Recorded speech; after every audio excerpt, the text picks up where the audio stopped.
Kalau masalah keuntungan, lebih untung tembakau dibanding tanaman yang lain, dan dampaknya itu dari sisi hama itu ndak ada tikus makan tembakau, Pak. Tapi kalau padi, jagung itu masih dirusak oleh tikus. Kalau tembakau tanpa dirusak tikus, tapi cuma satu kendalanya juga karena cuaca ekstrim itu, Pak. Kalau tanpa cuaca ekstrim, tembakau itu saya rasa paling unggul, Pak. Per 100 seru, Pak. Itu kalau itu kan dua macam, Pak. Ada yang dijual daun dan ada yang diolah langsung kan, Pak. Kalau dijual daun kisaran itu ya sekitar 1.500, Pak, satu ru. Saya 100 ru itu, Pak. Kalau pasca panen itu kurang lebih 5.000, Pak, sampai panen. Tapi nilai jualnya pun jauh lebih lebih tinggi, Pak, daripada dijual daun.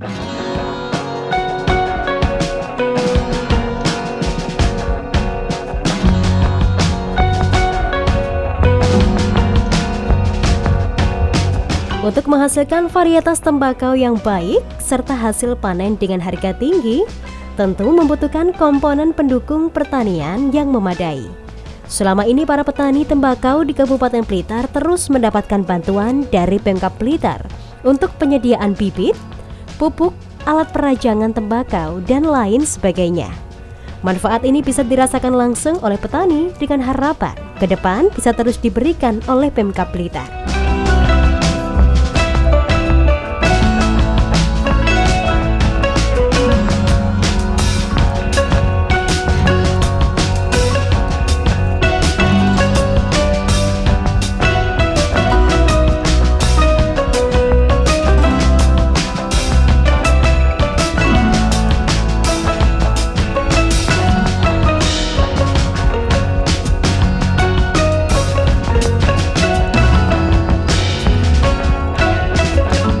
Kalau selama ini sudah dibantu mesin rajang, ya pupuk, bibit juga dibantu. Ya pelatihan rutin ya, kalau pelatihan itu, penyuluhan rutin. Ya harapannya petani itu ya mudah-mudahan yang akan datang lebih baik lah. Terutama masalah bantuan-bantuan nih yang saya minta jangan sampai telat-telat gitulah. Dari dinas yaitu sudah beberapa peralatan yang kita perbantukan, yaitu seperti alat bajak itu hand traktor itu, yang ada juga bajak rotari, termasuk untuk pembuat bedengannya itu semacam kultivator itu kan untuk mempercepat pekerjaan, jadi kita lebih efisien tenaga kerjanya. Terus untuk pengairan, termasuk untuk pompa airnya, terus untuk jaringan irigasinya ini sudah masuk ke wilayah desa Jambewangi, khususnya juga Kecamatan Silopuro, Pak.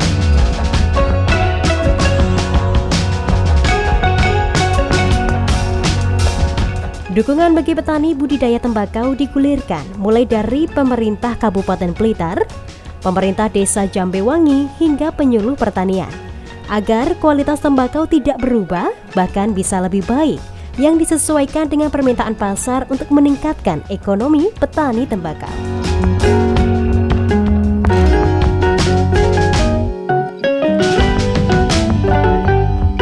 Berkaitan dengan pertanian tembakau, di sini kami di pemerintahan desa Jambewangi sangat mendukung sekali dengan para petani, dan kita selalu koordinasi dengan pihak dari penyuluh, yaitu dari Pak Astono, selalu saling berkoordinasi supaya para petani di desa Jambewangi, khususnya petani tembakau ini bisa menguntungkan tembakaunya dan bisa mencukupi daripada ekonomi para petani tersebut.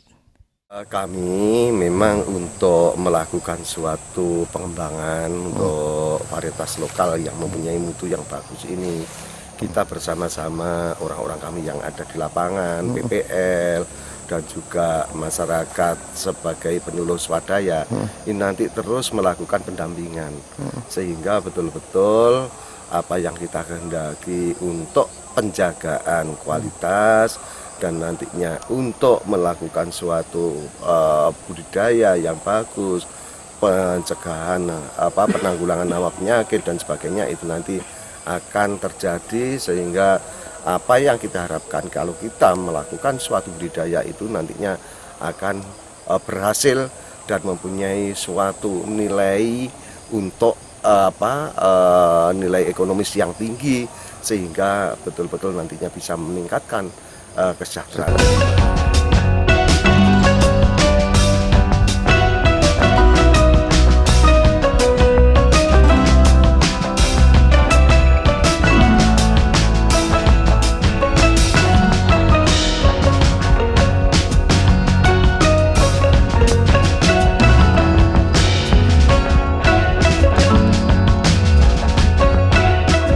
Proses pengolahan hasil panen sendiri membutuhkan waktu yang cukup lama.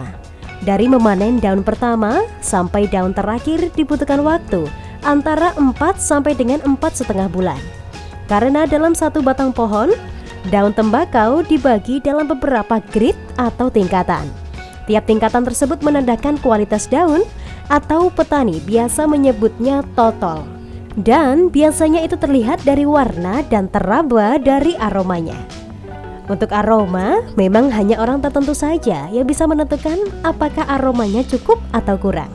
Dan semakin daunnya ke atas, kualitas daun akan semakin tinggi dan harga pun semakin mahal.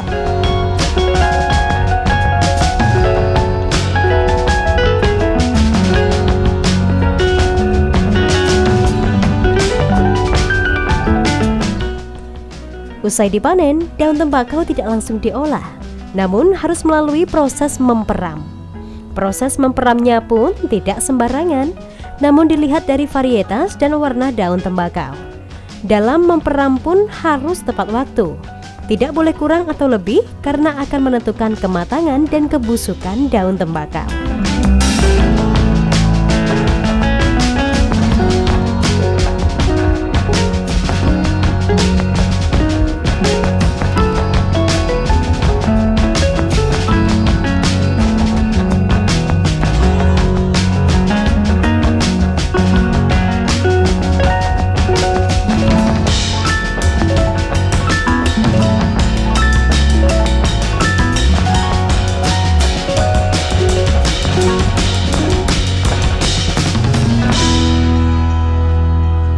Kalau varietas di Kabupaten Blitar itu ada 5 varietas. Di antaranya Jaimpret, Kalituri, Kedululang, Kedu Mancung, Kedu Kenongo. Tapi yang pada umumnya yang disegani petani sekarang itu masih Kedululang sama Kenongo. Karena itu hasilnya itu sangat tinggi itu, Pak. Karena daunnya itu juga lebar-lebar, tebal, akhirnya itu randemennya itu bagus. Kalau yang lain kan ada yang sukanya linting, itu Jaimpret karena itu rasanya memang bagus sekali. Tapi harganya memang itu juga mahal. Perlu dikembangkan juga itu untuk mencapai tembakau linting. Dan ke depan nanti gini, masalah tembakau di Kabupaten Blitar, mengingat besar kecilnya di BHCT Kabupaten Blitar itu tergantung luasan tembakau. Maka pemerintah seharusnya mendorong petani tembakau supaya luasan terus meningkat, akhirnya nanti bisa mendapatkan DBHCT yang lebih besar lagi. Selain itu juga menyejahterakan petani tembakau pada umumnya.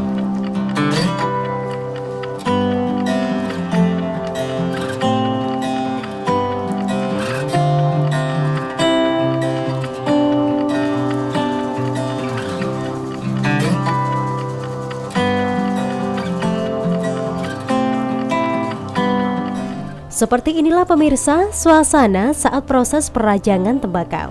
Sekarang, para petani tembakau telah dimudahkan dengan mesin pengerajang tembakau yang super cepat. Dibandingkan dulu yang merajang dengan sistem manual layaknya seorang yang merajang sayur. Kini dalam sehari, mesin pengerajang itu bisa menghasilkan berkuintal-kuintal tembakau rajangan.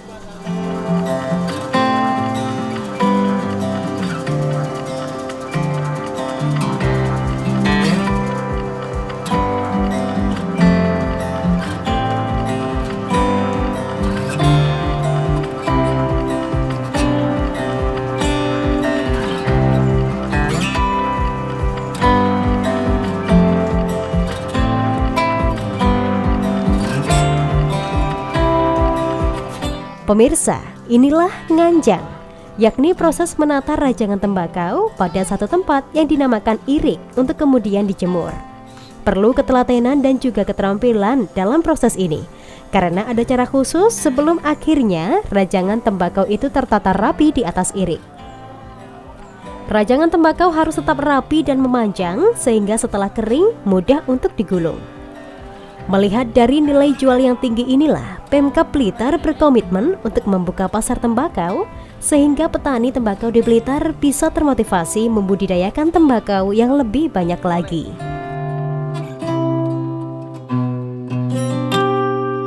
Lahan di Kabupaten Blitar masih sangat luas dan tanahnya cukup subur yang bisa ditanami tembakau. Seperti sekarang ini di wilayah Kecamatan Garung, Talun, Wlingi, Selopuro yang jumlahnya ratusan hektar. Ini perlu dikembangkan lagi karena pasar tembakau masih terbuka lebar, terutama untuk kepentingan pabrik rokok besar seperti Gudang Garam, Jarum. Mesti sekarang ini sudah banyak petani kita yang bermitra dengan PT Sadana pemasok tembakau ke perusahaan rokok besar di tanah air kita. Peluang kemitraan yang saling menguntungkan ini harus ditangkap oleh petani kita. Lah, tugas pemerintah daerah mendorong dan memfasilitasi kemitraan kepada petani. Bagi petani yang mandiri, pemerintah daerah juga akan memfasilitasi mencarikan pasar agar hasil produksi petani tembakau tersebut terserap dengan harga yang bagus dan cukup layak. Maju bersama, sejahtera bersama.